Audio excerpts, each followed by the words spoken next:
All right, we're talking about the spiritual discipline of service tonight, and it's just like beyond like an act of service, but it's about a lifestyle of service. I never thought about it, I don't think, until I went to college, and of course it was Bible college, and they talked about stuff like service once in a while. And I just remember, I don't remember the text. I think I remember who was speaking. We had daily devotions and everything. And one day it just clicked that this is like a big deal. Maybe they were going through different scriptures, where service comes up, and it never occurred to me that you just do stuff for people. It's just people do that, but the Christian life is a life of service, and so that's what we're going to talk about tonight. Last week we talked about Jesus, him coming to earth, humbling himself to become like us, going to the cross, that the cross is a symbol of submission, and we looked at Philippians and the whole submission thing. Jesus submitted, did not consider equality with the Father to be grasped. I can't remember how that word is. He humbled himself to the cross and died, and it's like that's the big sign of submission. This week, it's the towel. The towel is the ultimate sign of service. In Luke 9, there's another time when the disciples are getting together and they have a familiar argument. They always argued about, well, who's the greatest leader? Who's the greatest? And it's Luke 9:46. An argument started among them about who was the greatest of them. And it's like, how do you decide that?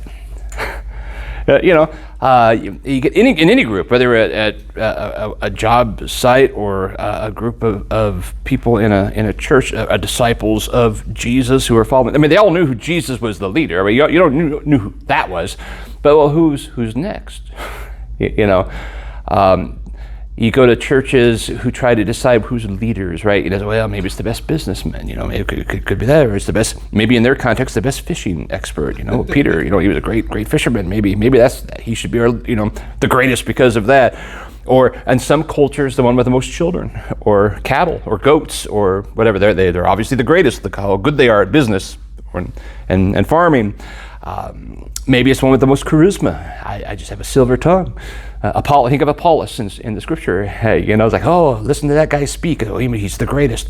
Is that it? I mean, those are things we maybe resonate with. But everybody knows Jesus is the leader of the group. He's the rabbi. He's the teacher. But now they're arguing over who's next. Who's the greatest? Who's the leadest within those who are left? When Jesus is off praying, as we mentioned before in one of our other classes, that was often. So when Jesus isn't around, who's the leader? When Jesus is off or sends them off to do teaching in the towns and stuff, who's the leader? Who's the greatest among them? When the kingdom is established, they're waiting for an earthly kingdom to happen. When this revolt happens militarily, who's going to be in charge of the Secretary of State type of thing? Who's going to be the greatest in the kingdom? Those were conversations that they had often.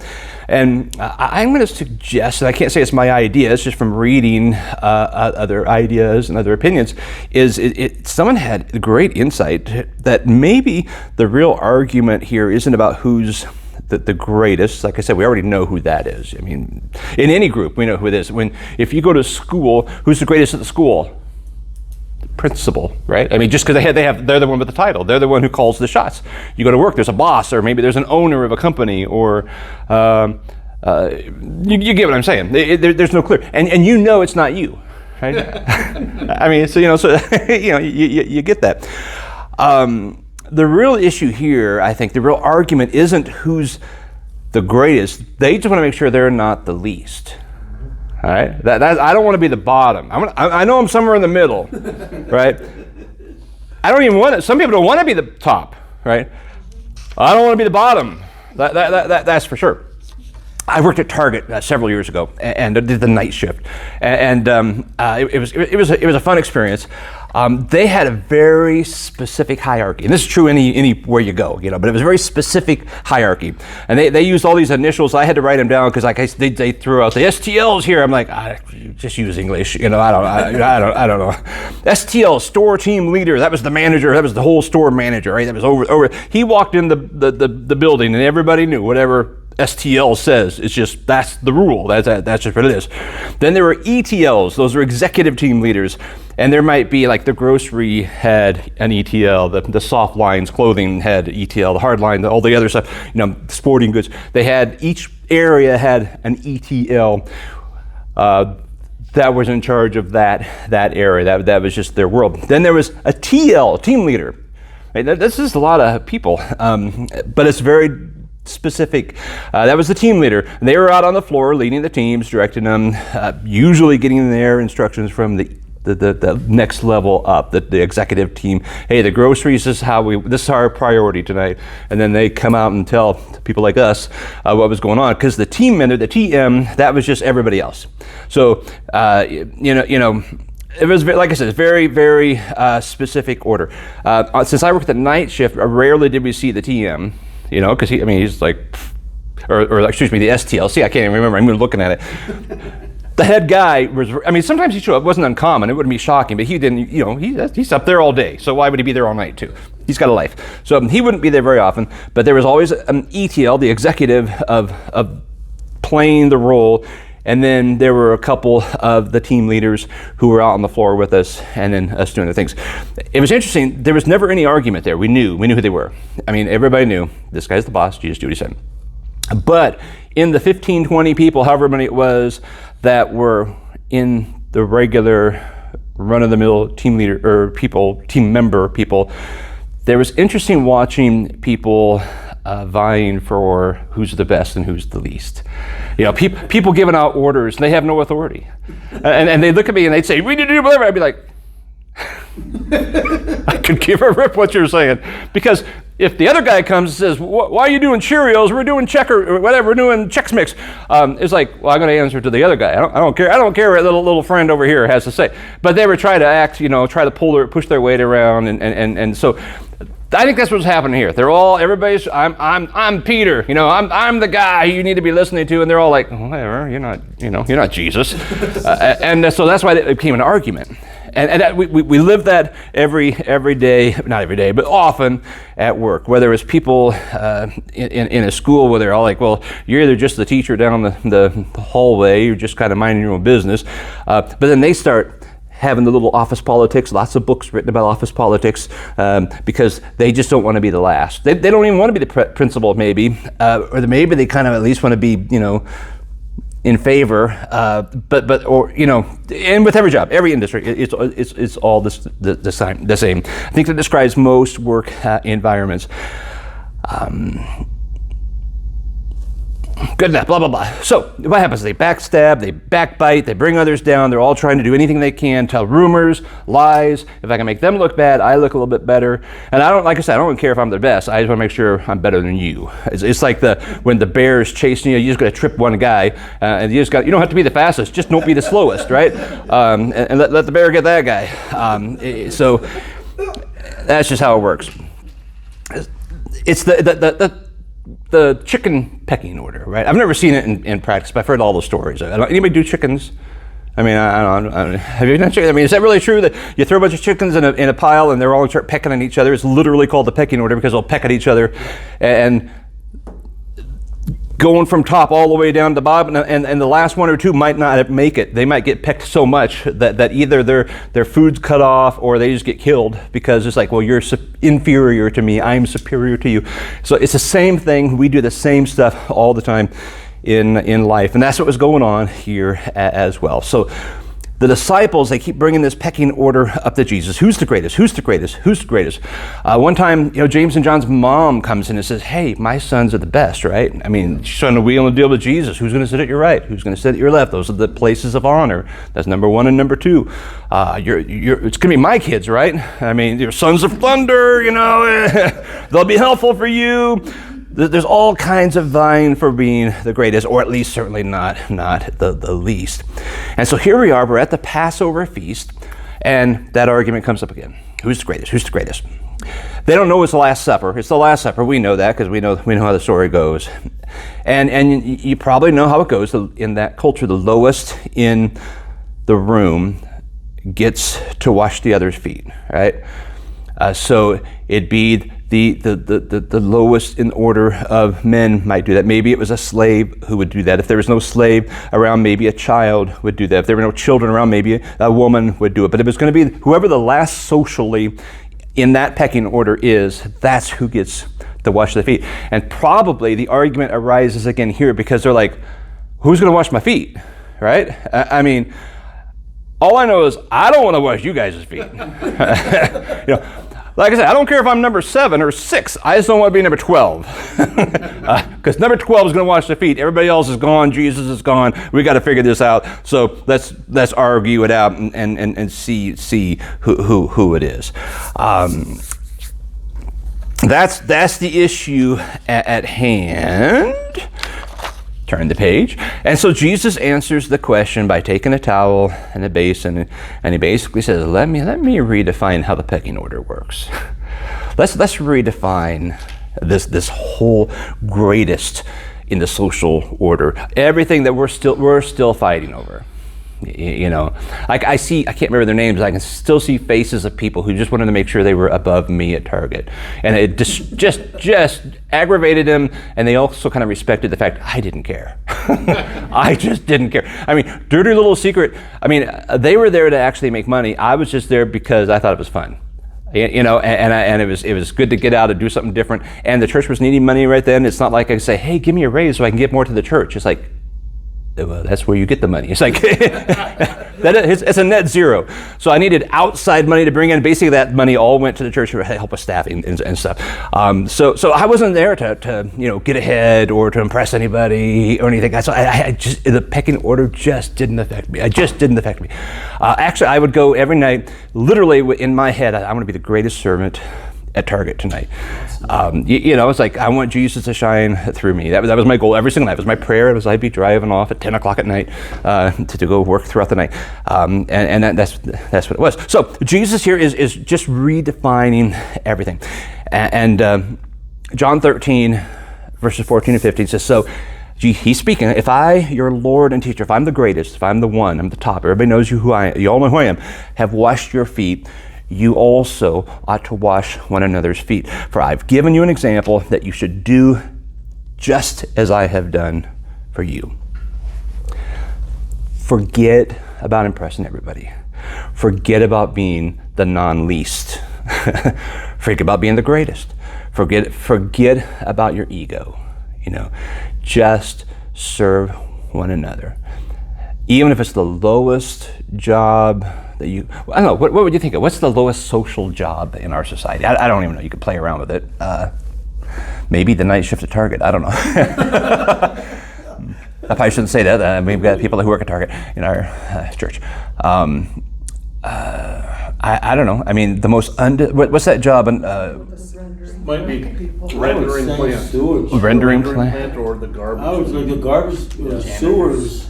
Yeah. Sewer cleaners. And it's just because it's a smelly job. Yeah. Uh-huh. It's not. It's just somebody's got to get done. Yeah. I don't think any less of them. It's just a smelly job. Right. They're laughing all the way to the bank usually. They're like, you've got to pay me extra if I want to do this. So, yeah. Now, the point here of this story, and I think we get it wrong sometimes. We have never known anybody who does this, but I've heard of churches that do this. Whatever, they do what they want. But it's not that we actually wash each other's feet. If you're washing feet because of this verse, you missed the point. Because that's not what it is getting at. The point Jesus is making is, I want you to live as a servant, and that's like really easy to hear and say, yeah. But sometimes I think we'd rather hear Jesus say, sell all your possessions and give to the poor. That seems easier than a true life of service. I mean, it's not hey, remember that time I washed your feet? It's a day by day, hour by hour, moment by moment. It's your lifestyle. It's what you're doing. We might, if we, give up everything we own and move to Syria and become a missionary or something, it'd be this great adventure. We might even lose our life, but it'd be a great story. Maybe they'll make a movie about us someday. It'd be so awesome. We're still like, yeah, we're thinking glory. But becoming a servant, I think it's Foster who said it's like dying 1,000 little deaths. 1,000 times, time after time, you're humbly saying, you know what, you're better than me. It kind of works in with the submission thing that we talked about. So it really works closely with the submission that you're better than me. So I'm going to do something that you don't want to do, or I'm going to do something that can make you look better, or it's not about me. It's not about attention. It's not about you noticing. Matter of fact, a true lifestyle of service is I can sneak off and you won't even know I did it. Wouldn't that be crazy? That is a service, a servant attitude. Service, this from Foster, banishes us to the mundane, the ordinary, the trivial. Okay? And last week, I was going to erase this. I thought, you know what? It's the same thing. Mm-hmm. Submission gives us freedom. Service gives us freedom as well. Because what I mentioned, what made it so freeing for me at Target is I didn't play the game. That there was no pecking order game. I didn't care if people thought I was the greatest, the least, the whatever. Whatever. I'm here to serve. Oh, you're going slow in your section. Let me go faster to make it up for you. Whatever. You could make all kinds of things up, but it frees us to not play the pecking order game wherever we go, whatever group we're in. We're in a small group, in a Sunday school, we're in a church, a home, or what am I trying to say? An office, whatever it is we do. We don't care. We just don't care. We don't worry about promotions and authority and self-pride. We don't feel compelled to be thought of as the greatest person in the room. We don't have to strut around and stick our chest out. We don't have to continually try to act like the smartest person so people go, oh, that guy knows, that girl, and they know everything. They don't have to say something in every conversation to make sure their voice is heard, because so that we'll know, oh, that guy's further along than I am. That's exhausting to try to do that. To always be, I'm playing leader boy, it's like, I'm usually trying to run away from I'm going to hide in the corner, and that's just personality. It frees us. Jesus wasn't just reversing the pecking order of his day. He was completely abolishing it. It's like, how about we don't play pecking order? Wouldn't it be cool if the little chicks, the least of these got to live? Wouldn't it be cool if they got to eat too? Wouldn't it be care if the king chick didn't care what the baby chick, you just took care of each other. That's the freeing part of this. And he abolishes it by telling his disciples, us, to go out and serve people. Matthew 20, Jesus called them over and said, you know that the rulers of the Gentiles, they lord it over them, right? I'm the leader, I'm the boss, I hold this title, whatever it is, right? They lord it over them. Those in high position, they act as tyrants over them. It must not be like that among you. On the contrary, whoever wants to become great among you must be your servant. Whoever wants to be first among you must be your slave, just as the Son of Man did not come to be served, but to serve and to give his life as a ransom for many. Again, easy to say, right? Easy to shake our heads. Yeah, this is great. But doesn't the pride kick in when you see someone playing the game? The picking on the chicks, and you just want to go, oh yeah. Well, wait a minute, I'm better than you. It's just our egos. It doesn't matter who it is. We'll just think that, and we want to engage. We want to engage the pecking order game, or we can't help but get angry when that coworker is not doing their job, and you're pulling their weight. You're like, wait a minute, that's not fair. It's not fair to be a servant. Crazy stuff. Every Christian is called to serve. Some Christians have a spiritual gift of service. That's like a whole different thing. You find pure joy in it because it's your gift. It's just you're serving Jesus. That's technically what we're all doing, but the spiritual gift of service is like just another level where you're looking for it. And I think the discipline of service is trying to, I don't want to say mimic, trying to grasp a little bit what someone with a spiritual gift of service is doing. Like, we can look to people with the gift of service as examples. I'm not looking at you guys like both of you guys have that gift, right? So I'm trying not to go like. So but, The room does. and I see it in you guys. I see it in everybody in this room. Yeah, it's like I've seen it in all you guys. We got a whole room. We're all like, yeah. Where's everybody tonight? Looking around. We are.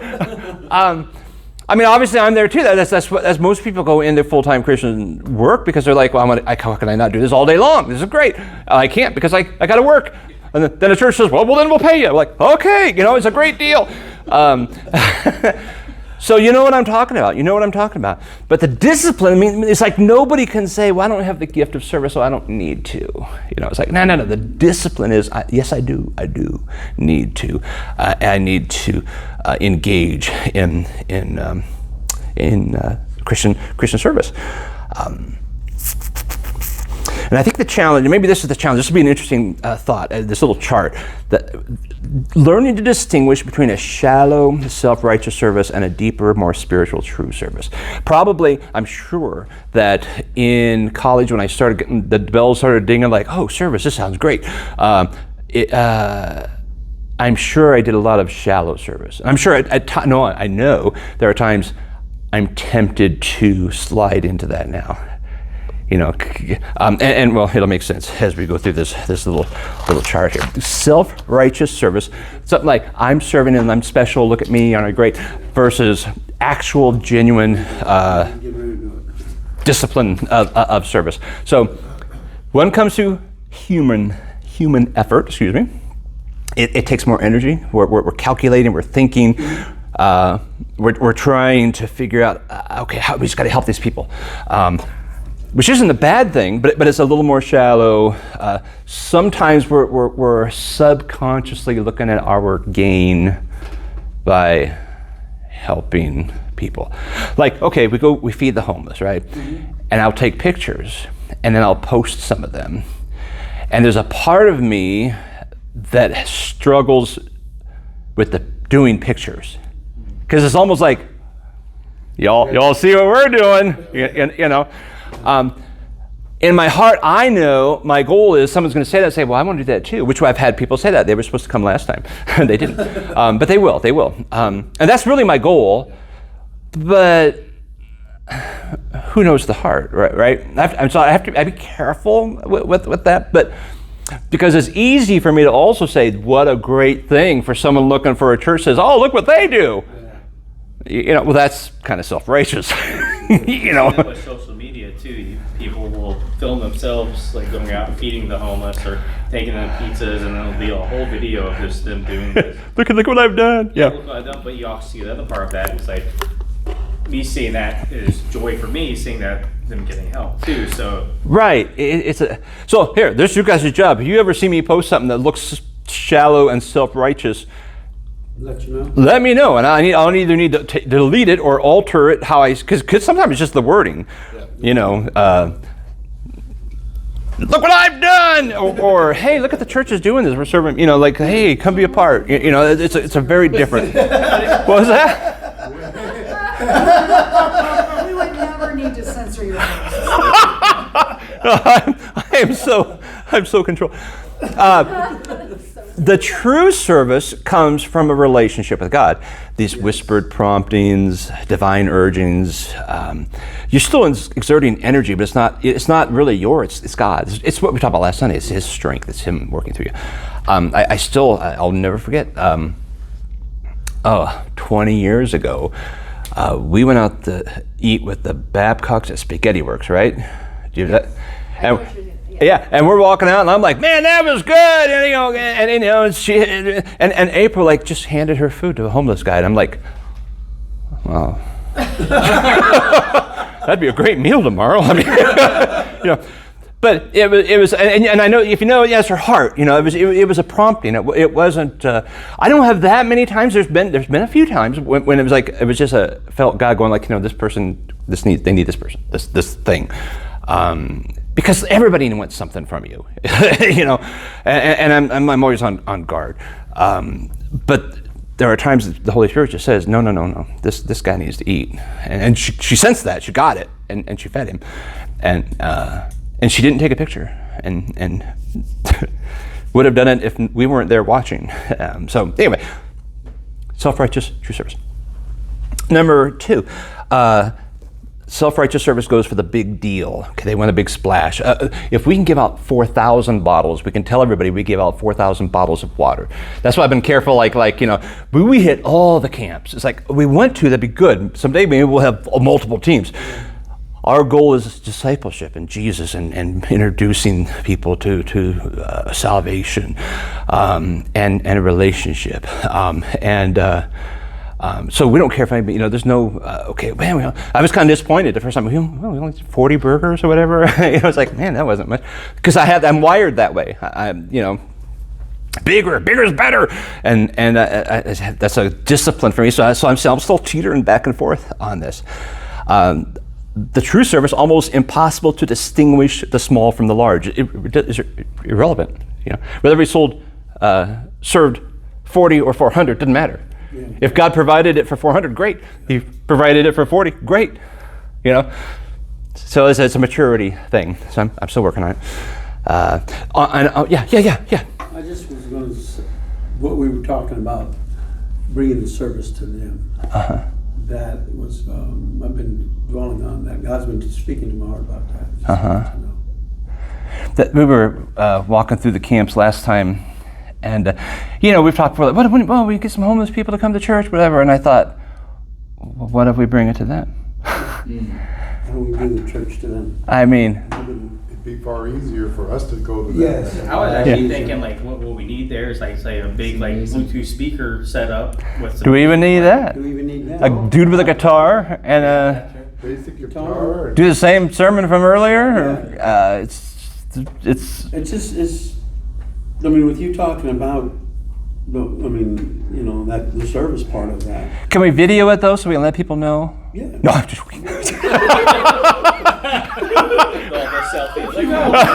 Here I am preaching to the homeless. That's what. Look at what I'm doing. And that was. And that is a hard balance because, I know we've been doing the announcements from there and stuff, but because we need to let the church know that. That's what it's where it's at. Yeah. It's not intimidating. It's not scary. Come and see. It's really about what's in the heart. If you're doing it for yourself, obviously, if you're doing it, it's what's in your heart. Yeah. And I guess that's really all my point is, and I can't distinguish that when you post something. I can barely distinguish it when I post something. What was my real motive here? So sometimes I won't post right away because I'm thinking, maybe my heart's like, oh, this was a good one, And I was like, that's not the point. That's not the point. God led us to do. So yeah, well, let's chew on that and see what that looks like. We'll see if get one of our guitar players out there and. Do you play guitar? Oh, John. Djembe?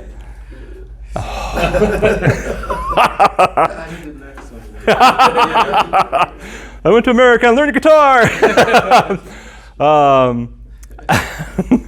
Honestly, that's why, and this isn't a bad thing if you do, but that's why I don't wear the Pathway shirts out there. I'm not against anybody who does it, but it's like I don't want it. We're not doing that to say, oh, look at Pathway. Exactly. It's like look what God. They know who we are. Yep. Whether it's Pathway, they know we're from God. Oh, yeah. And we're there, and God's feeding them, and we're because we pray. They ask spiritual questions, so I don't care if they know it's it's us or not. You can wear them. I'm not saying don't, but that's why I don't. And I might accidentally one day, and it's because I just happen to. Then okay, cool, But I don't do the laundry the night before just to make sure I can get my neon one on. That's really going to shine, It'll look good in the pictures. Who was that said last week? Was it week that someone was out of uniform? Walked in and then looked. You're out of uniform. What?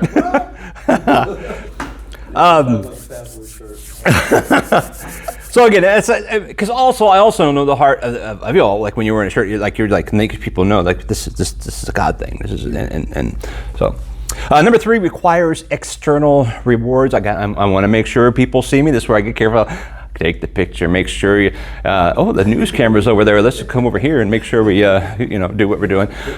Yeah. And it's just a carnal thing. It's all in all of us.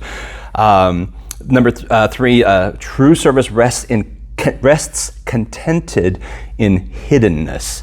You can tell that's a Foster phrase. He talks like that. Rests contented in hiddenness. So you don't fear attention. That's my balance here. So the cameras show up. We roofed someone's house once who was having problems, and like the news showed up, and we're like, so I have a file somewhere, not in the front, but we were like in a big section in the Des Moines Register where all this right up, and it was like, woo, woo, woo.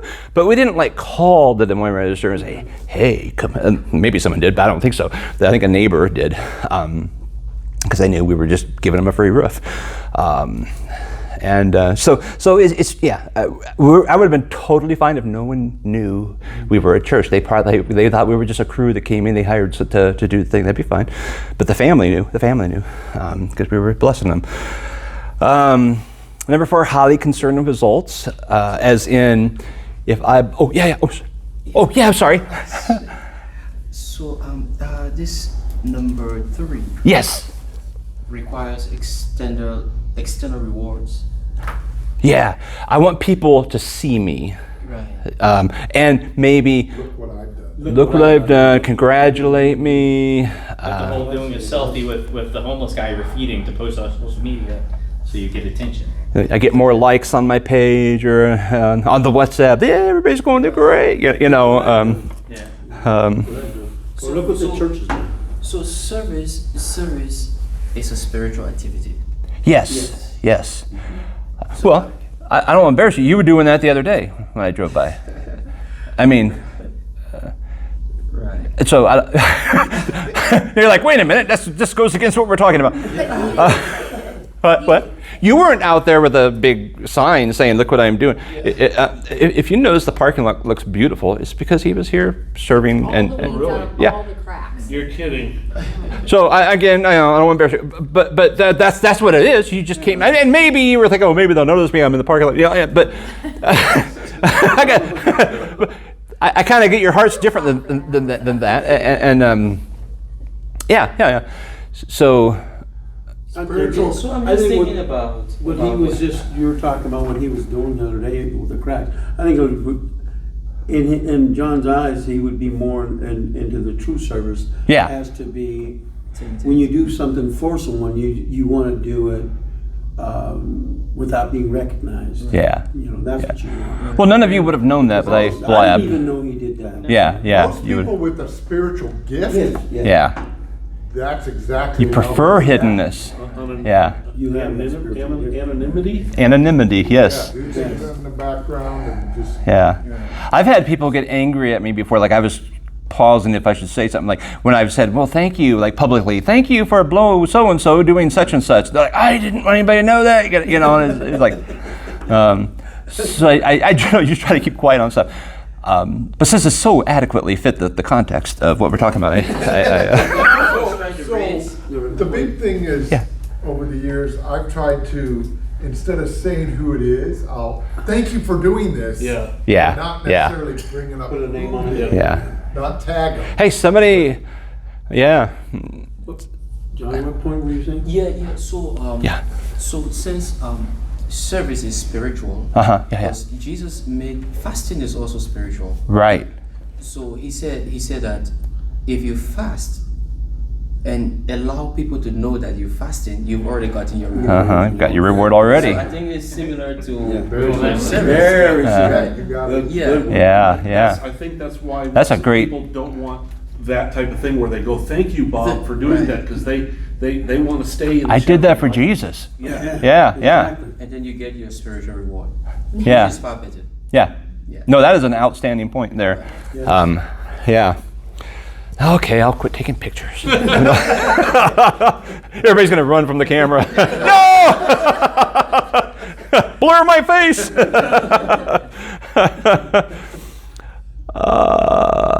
Free the needs. Did I do? Okay, the hiddenness. I said concern. Highly concerned results. They're going to reciprocate. The balance of that is free of the need to calculate results. I don't care. I don't care if a homeless person comes to our church.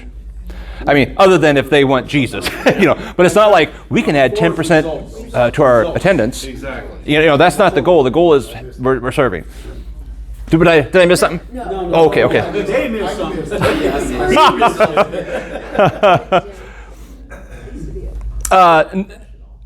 Number 5, picks and chooses whom to serve. All right, so the influential person, I will serve them. The powerful person, because they might grant advantages back. Because then you're looking for something. Yeah, I don't even know if it's real. I remember there was some preacher story over the years ago that there was some rainy, stormy day, and some dude in a big limousine had a flat tire, and some dude changed the tire, and it ended up being some wealthy guy who then bought him a new car. So that could have been just some preacher story. I don't know if it's real, but it's not that. And that's not what the guy was doing in the story, but I heard the story and thought, ooh, I'm going to look for rich guys with flat tires, because I could use a new car. So yeah, that's self-righteous. I got a question. Yeah. One of my Linda's uncles, he's pastor and everything. Yeah. And he says, because it kind of sort of goes into what you're saying there. He says that when you give, you're supposed to give to expect to receive from God. You see what I'm saying? I don't believe that. Yeah. I mean, if he wants to, great. But it's that's not what it's for. Whether it's serving or giving or anything. Yeah. When you want to bless somebody, you bless them without no strings attached. Back. Yeah. But then he said something, to me it goes on to pick and choose who you'll serve. Well, I'm going to serve God, but I'm going to go out and I'm going to give so-and-so $1,000. Yeah. And because I know that God's going to give me money back. He's going to and I'm going, that's kind of sort of like messing with the blessing, isn't it? It is. And a lot of preachers will try to get money that way. If you give the seed money, That's what I'm saying. $100, God's going to give you the 1,000, and it's like, you've already got your reward. If God wants you, great. That's on Him, not me. I'm just gonna do my thing. That would fall under this category. Yeah. That was my question. Pro with God. Yeah. You know what I'm saying? When he said that to me, he kind of backed away from him, going, you know what? I'm just thinking I'm going to bless people just to be blessed. Just to be blessed, yeah. Just because I love Jesus. God, like I said, if I'm walking out of a restaurant and I see somebody that's in need of food, you're more than you can almost bet your bottom dollar I will be back in there getting that person some food, because I've done it before. You're confident that God's going to provide another meal. That's not your last meal. You're not going to die. Yeah. I don't care. It's God's money anyway. It's God's provision anyway. He owns it all. Lord, tell me what to do with what you have blessed me with. Yeah. So are we on 4? No, we're 5. 5, okay. Yeah, picks and chooses who to serve. And the next, the balance is indiscriminate in its ministry. I don't care. I just serve everybody. Yeah. Maybe they are wealthy. Okay. If they have a need, they have a need. Maybe they're very poor. Doesn't matter. If they have a need, they have a need. So that's just it doesn't even go through the filter. It's not even like part of your equation. Number 6, affected by moods and whims. I'm just not feeling right about, I don't feel like going to do the homeless thing today. Or whatever, but that's just the good example today. I'm tired. I was tired before. Cheryl was probably afraid I was going to fall asleep eating supper. And I was like, I'm mentally exhausted. But you know what? This is fun. And it's a God thing, and it's a choice. Don't worry, I'll wake up. So I didn't let that be like, I don't feel like it. I think on that note, it's when I'm tired is when I need to be there. Yeah. That's because that's when I need. If there's something I'm going to miss, and I need to be there. Never let your physical limitations be. I mean, and there could be legitimate health things, but I mean, well, my legs, I'm bleeding out. No, help that lady across the street. The balance is service just because there's a need. You just do it. That's when it's true service. Number 7 is temporary. You serve only while the acts of service are being performed, like I had my service event, right? Our homeless thing. I do that every other week on Saturdays at 10:30. So if I see a homeless person on Wednesday, I don't have to worry about it. Okay. It's so obviously that means number 7. It's a lifestyle. It's ingrained patterns of spontaneous need meeting. Lifestyle for stuff? Yeah, lifestyle. Honestly, this is where I hate to be critical, but I sound critical, and I'm kind of critical.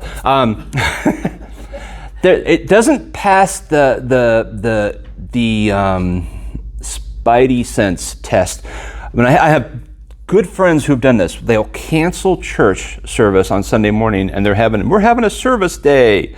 Nobody come to church, and we're all going out to like rake leaves or whatever. I mean, I don't know if you've heard that before, but it's like a thing, especially the newer churches. I tend to know a lot of the new church guys, and that's like a thing. And then they all put their shirts on. We're from Pathway, and we're out in the neighborhood loving people and giving water bottles. But it's on Sunday, and I'm thinking, well, can't you do that Sunday afternoon after church? I mean. So I've always had the heebie-jeebies about that, and this is probably why, because this stuff's been ingrained in me that, well, this is our service time instead of church. Because we're giving up worship time for service time, and it's like, well, who said you can't do both? And so anyway. A good example of that is our Sunday after the flooding happened, we still had service. Yeah. It was like bad flooding, yeah. It was a very simple, basic thing. Yeah. But then threw a few chairs out. And then what happened? We were talking amongst everybody, and we're going, well, we know this person needs this. We know this, and we went out. Right. Into the ripping out carpets, helping, all the stuff. Yeah. Hurt your shoulder, I'm sure. Probably. Heavy, wet, water-related basement ripping. I just carried that burden for all those years, right? Number 8 is insensitive. That's the self-righteous. Insists on meeting a need even when it would be destructive. Demands the opportunity to help. Demands the opportunity to help. I think I threw an extra word in there. I don't even know what that means. Here's an example, though. When I was in college, there was a guy, super nice guy, super socially awkward too, which is fine, but he was trying to be like super nice. And there was a girl walking toward the door with a whole arm full of books, and he thought, open her door. And he ran past her so quickly, he knocked the books out of her hands and opened the door. And I mean, his heart was truly right in it, just knowing the guy. And then he was devastated, and she was angry. and maybe this is like I'm insisting on helping you whether you need it or not, I have the gift of service, or I have the discipline of service, and you're going to be served. It's like, I'm doing fine. There's a button there I can push. It'll open the door for me. I don't know if they had those back then, but especially at Iowa Christian College. The balance, number 8, can withhold the service as freely as perform it. So you're listening with tenderness. You are actually. Before you act, you're listening to God, you're listening to them. Is this really a need? Maybe an example, going back to the homeless, this is filled with illustrations for us. Going through the camp that first time, and I was looking around, and I saw people using a couple of them using pans. That's where the pull pan idea came from. I mean, it wasn't like, I'm getting rid of these pans and you all need to take it. It was, wow, I think they could use pans. Like, I never, we talked about that. Would never would have thought that. And then we brought pans, and they're all like asking for more. By the way, I'm going to have more tomorrow. I'm cleaning out my brother's stuff, and I'm going to bring some stuff back. So that's part of listening, being, You're just like observing, like, yeah. Being aware of your surroundings. Sometimes we get all excited and like, well, I know what I want to do, and I'm going to try to make it fit you. And it's like, oh. And that's... But in reality, we need to listen to what God's telling us. Yeah. Yes. I'd like to say that was a Holy Spirit moment. I mean, it was, because I'm not... That's, Yeah. that's like when the homeless guy, we were asking about the haircuts. Yeah. Did you hear what he said? Yeah, I'm going to say dirty, or what he said. He says, you ain't cutting my hair and I'm staying dirty. Like- Nobody asked you that. So we got some big guys, we're going to hold you down. No, because I'm not getting my hair cut and I'm staying dirty. And he took off. And that is all right. Yep. But if someone wants it... He said, we're not trying to make you do anything, we're gonna provide a service. We're offering And, this service. Yeah. And if you wanna have it done, just let us know. You don't get a burger until your hair's done. That's right. That's what he was thinking we were gonna say. You can't eat unless you get cleaned up. You look like a hippie and you smell. No food for you. That might fall under insensitive. Oh, man. Number 9, fractures community. Fractures community. It centers on the glorification of the individual, puts others in debt. I've done this for you, now you owe me. It has manipulation. You can think of half the TV shows out there where someone has helped someone and they're manipulating a scene, to now you owe me. Or even when we could, I keep talking the homeless thing, we could be walking around like the homeless ministry is so much more holy than, say, the cafe ministry. Mm-hmm. I mean, Jim's over there serving donuts to Christians. We're serving hamburgers to homeless people. Both are service. Both are service. And we've seen little children's and adults' eyes light up when they know the donuts are there, and it's a blessing in their life. We have children now who've been literally raised on donuts at our church. They all have diabetes, but I don't know why. But so yeah, we have to be careful there. That's how of it fracturing of us. I'll have to be careful. I'm excited about the homeless because it's new to me. That's why I keep talking about it. But I want to make sure that like people who've never gone or have no intention of ever going, it's like, well, that's okay. God hasn't called you to that. He's called you to other things. That's okay. So yeah. Or number 9, true service builds community. It just quietly goes around fulfilling needs, healing, building. Okay. Yes. Okay, some positive examples. I gotta keep going from Scripture. 1 Corinthians about service. Yeah, 1 Corinthians 3:5-9. What then is Apollos? What is Paul? They're servants through whom you believed, and each has a role the Lord has given. I planted, Apollos watered, God gave the growth. So then, neither the one who plants nor the one who waters is anything. Only God who gives the growth. Now he who plants and he who waters are one, and each will receive his own reward according to his own labor. For we are God's co-workers, you are God's field, God's building. What a great example right there. Paul's not like dissing Apollos. Well, he's my associate, right? He's below me. And Paul's like, I'm a better speaker than Paul. He's just a academic fuddy-duddy, and I'm like the silver-tongued guy, There's none of that going on. Apollos isn't greater than Paul. Paul isn't greater than Apollos. They're just servants. Everybody in this room, we're all just servants. Don't give me a special name. Don't give me a special treatment. I want a special parking spot or a special chair. I only have an office because I spend a lot of time here, but even that's a group thing. I purposely didn't make it Dan's office. It's a multi-office in there, I don't care what you're doing. We're all co-laborers in Christ, and it's when we start playing the game of hierarchy that it just causes all kinds of problems, and it lowers the effectiveness of serving, because we're all serving. Whatever we're doing, changing a diaper, playing a guitar. What instruments do you play, John? Anything? Harmonica. I'm sorry, I should make fun of you. We're all the same. I covert. think it takes your focus off. You should be focusing on God. Exactly, exactly. And His kingdom and His work, you know.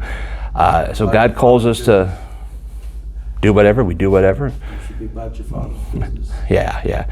I mean, I know guys who struggle in ministry because they feel like they have to be like the leader of everything, you know, and like I thrive stepping back, you know, and let, you know, other people do their thing. You know, I can't do everything well. You know, there's many things I can't do well. There's some things I can do well. Why don't I focus on that? If we all focus on what we do well, then God's body is working the way it's supposed to. My hand's not a good foot. You know, the whole body thing. It just doesn't work. So that's going on here. The church is no place to play the pecking order game. Our flesh does it. There's examples in the New Testament. They did it too. So it's not like only American church or whatever. It's like we do it. And we have to just continually watch ourselves and check ourselves. Galatians 5, for you are called to be free, brothers and sisters, only don't use this freedom as an opportunity for the flesh, but serve one another through love. For the whole law is fulfilled in one statement, love your neighbor as yourself. There you go. Serve one another, love one another, love your neighbor. Philippians 2, do nothing out of selfish ambition or conceit, but in humility consider others more important than yourselves.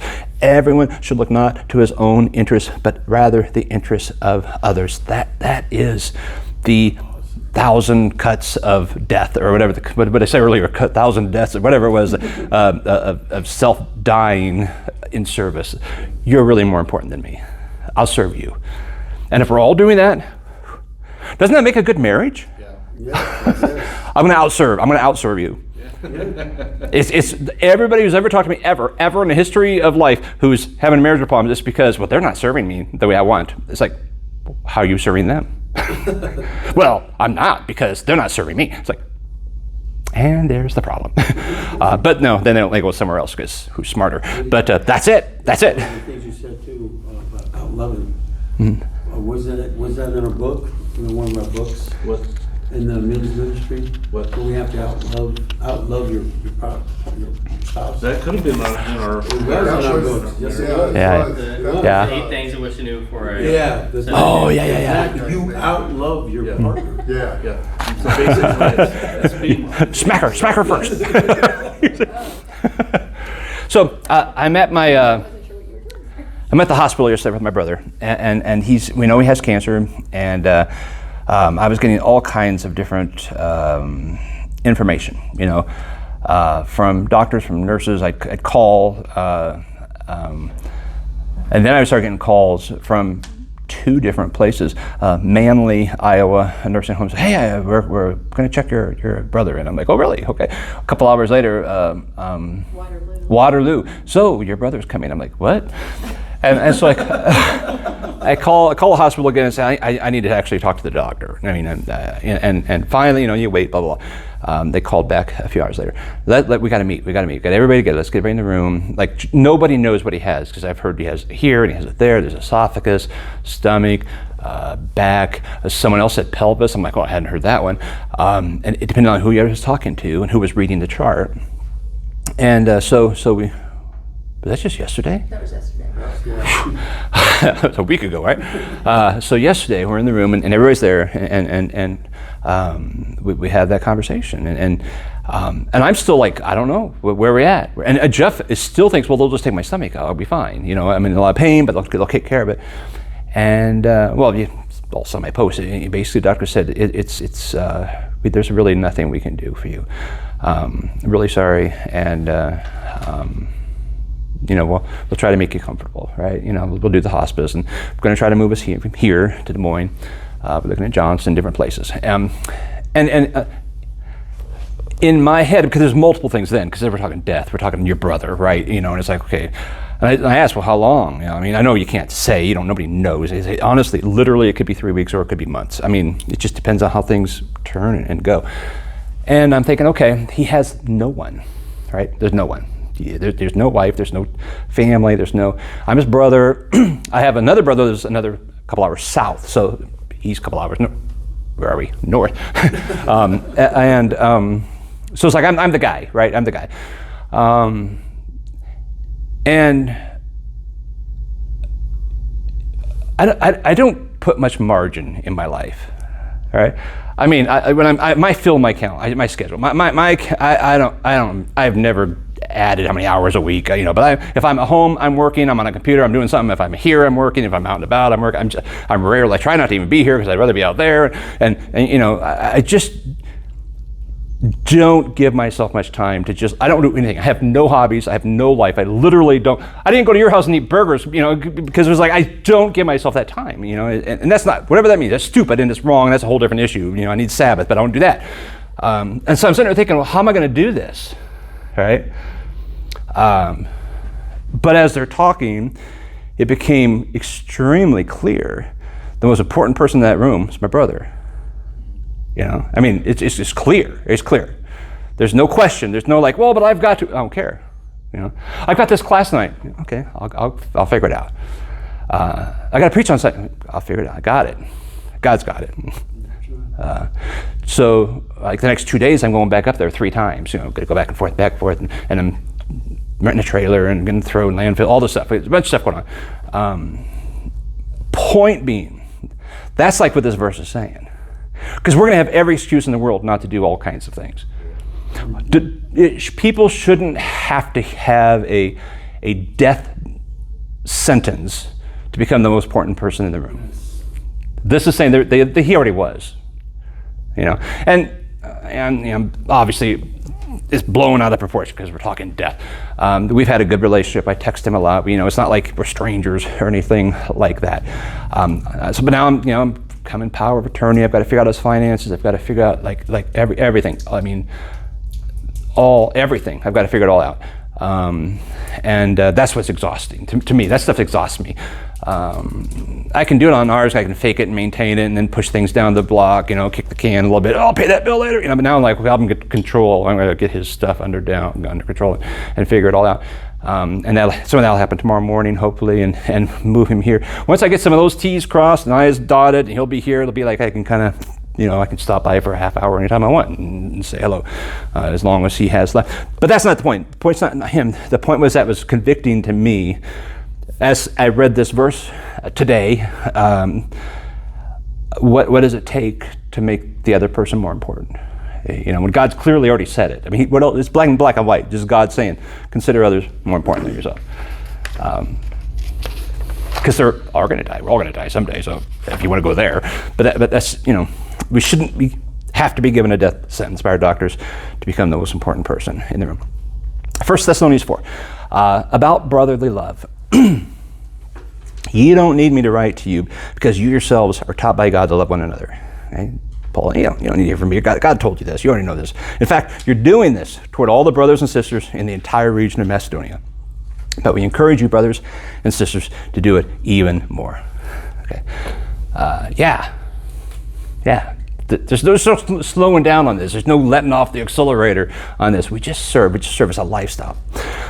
There's some negative examples from Scripture. Luke 10.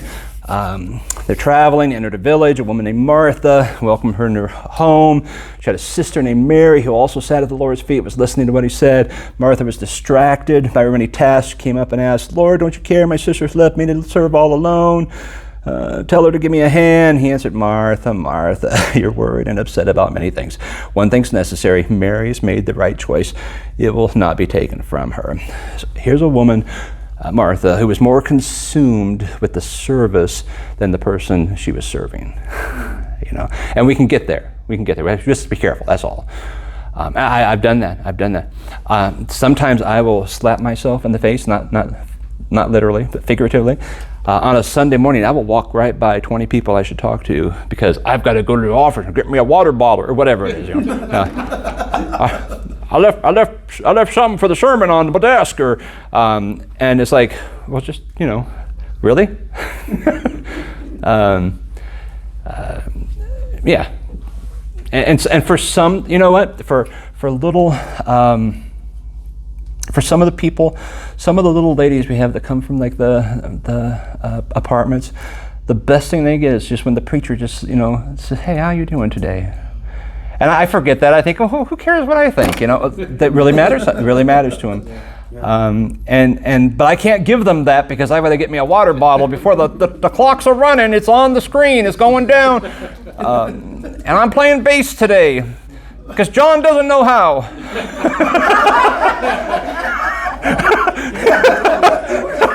Poor John. He's like, whatever. So we can all get that. It can happen to all of us, and we just have to be careful that we're not putting the details in front of the person.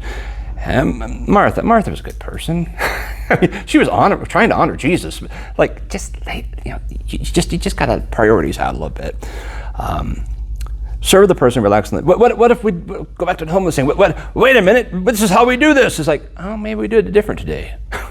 The chairs to go over there. It's like, maybe they're going to go over here. I do that a lot. Do you? Okay. We're going to keep an eye on you. We did it this way last time. It shall be again. Okay, I'm not watching the clock. Okay, so sometimes we get that mixed up a little bit. What's that from? Oh, I had a friend put this on social media. I thought it was clever today. 2 temptations we must resist today to treat things. Okay, 2 temptations we must resist today to treat things like they're gods and to treat people like they're things. That's kind of what Mary, I was like, okay, just flip that back. James 2:26, for just as the body without the spirit is dead, so also faith without works is dead. It's impossible for a spirit-filled person led by God to not be engaged in service. Now, it scares you. There's a whole bunch of fill-ins, but it's not much. This was the bulk. Some service and humility thing. This little quote from our buddy Richard Foster: nothing disciplines the inordinate desires of the flesh like service. Nothing transforms the desires of the flesh like serving in hiddenness. The flesh whines against service, but screams against hidden service. You catch that? You let that sink in? It strains and pulls for honor and recognition. It will devise subtle, religiously acceptable means to call attention to the service rendered. That's where I'm always evaluating myself on my pictures. If we stoutly refuse to give in to this lust of the flesh, we crucify it. Every time we crucify the flesh, we crucify our pride and arrogance. Yeah. This guy should write a book. Greatest servants are the ones that nobody sees and nobody done. The greatest acts of service, the ones nobody knows happen. It just did. Like, sorry, I ruined yours. But it was a great illustration. Okay, so sometimes people push back. Well, what if people take advantage of me and walk all over me? And that is an honest question. This is where you see the difference between choosing to serve and choosing to be a servant. If we choose to serve, we're in charge. I'm from 9 to 10 o'clock, or from 10:30 to 12. I've set the parameters. We decide who we serve, when we serve, how we serve. We still got to feed that homeless guy on the way home on that bridge. Yeah. It's like, nope, we're done. We're done. It's like every time we leave. When we choose to be a servant, we give up the right to be in charge. We will voluntarily choose to be taken advantage of. Paul spoke to be a slave of Christ. We're slaves of Christ. A slave views life from the perspective of a slave. I don't own me. Somebody else does. Okay, Jesus owns me. As Christians, we give that up. So who can take advantage of a person who's freely given up the right? I better look at that sentence better. Who can take advantage of a person who has freely chosen to be stepped on? Yep. Yeah. It's like, no, I laid down myself before you to step on it. So we'll breeze through these. Service of lifestyle. We've been talking about that. That's what we've been talking about. Service of small things. Acts 9 is about Tabitha or Dorcas, depending on the translation, that she made all these gifts for people, these clothing, and then she'd passed away and everybody was weeping, and Peter came and healed her, brought back from the dead, and it was the passion people had was because of the way she served them so often. She was always finding a way to serve and make coats and garments for the widows, and all those little acts of service made a huge impact on people. Service of active helpfulness. church community has many needs, none are too small for us. So whether it's picking up a piece of paper and you're walking down the hall, you could look at it and say, man, somebody really needs a vacuum, or you could just pick up that piece of paper. Cleaning the bathroom, man, this place is a pit. It's like, yep, it sure is. There's the brush. Taking out the trash, changing a diaper or whatever, serving a donut. They're just all the little things we do. It doesn't have to be big. We don't have to load the trailer. It's just like, just doing this thing. Service of guarding the reputation of others is the next thing. You can serve someone without them even knowing it by choosing not to participate in backbiting or gossip. Simply holding your tongue can be an act of service. I'm going to keep them, their reputation intact by me not participating. The service of being served. Remember when Peter, Jesus was washing the feet, what did he say? Not mine. Oh, yeah. And Jesus is like, oh yeah, yours. Right? Don't deny someone serving you. It can be awkward and weird. Like I'm horrible at people serving me and helping me and whatever. It's just like, let them. They've done it because maybe God's inspired them to do that, or maybe whatever. But they're out of their heart, they're doing this, and you deny that when you're like, no, I don't need help. I don't need this. I don't need that. My grandmother would say, don't steal someone else's blessings. Yeah. You're stealing their blessing. Stealing their blessing. You don't allow them to serve you. When I was in college, we'd go out and speak and stuff different places, and people say, "Oh, great sermon." Of course, it wasn't, but it was a 20-year-old kid, preaching in bug tussle, but it was getting experience, and I would never know how to respond. I'm like, oh well, praise God, all the little cliche things, and then the president one day said, "Just say thank you." I'm like, oh. It's like quit making it about you. You're all like, oh, I'm humble. Don't just say thank you and then go on. And then and so I still sometimes struggle. And I have to remember. I remember him saying that. Just say thank you. I said, well, thank you. So there you go. Service of common courtesy. Be nice, cordial, ask people how they're doing, say thank you, and please write thank you notes, answer RSVPs. How many times do people have to call you on the wedding and say, are you coming or not? And it's like, okay, because they're trying to pay a bill. Service of hospitality. Open our homes to one another, invite them for a burger even when they don't come. Don't overcomplicate it. Be present, not scurrying around doing chores like me, running back down the hall. Service of listening. We don't have to be the center of conversation. Let other people talk. Stop long enough to truly hear them, rather than like, wait, but I have something to say. Hope they get done quick. So that's a service of like, I'm going to sit back and disengage my brain long enough to hear you and see what you got to say. Service of bearing the burdens of each other. Weep with those who weep. Mourn with those who mourn. It doesn't always work, but it's cool when you see people schedule work where they can go to we had some go to Omaha last week to a funeral for Brad's mom passed away, and got some going Saturday to Minnesota with John's grandma, Kevin's mom. I know, and it's a service. It's a service of just saying, you know what, that hurts. I'm there for you. We had people when when Cheryl's dad died, drive to Kansas City. When my dad died, I had people drive to Mason City. Back in 1994, so it was a long time ago.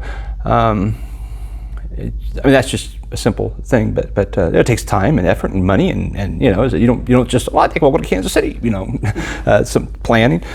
So that's a service. And then the last one, the service of sharing the word of life with another. God teaches you something, share it with someone. Do it in a humble way that builds up and doesn't just make you look smart.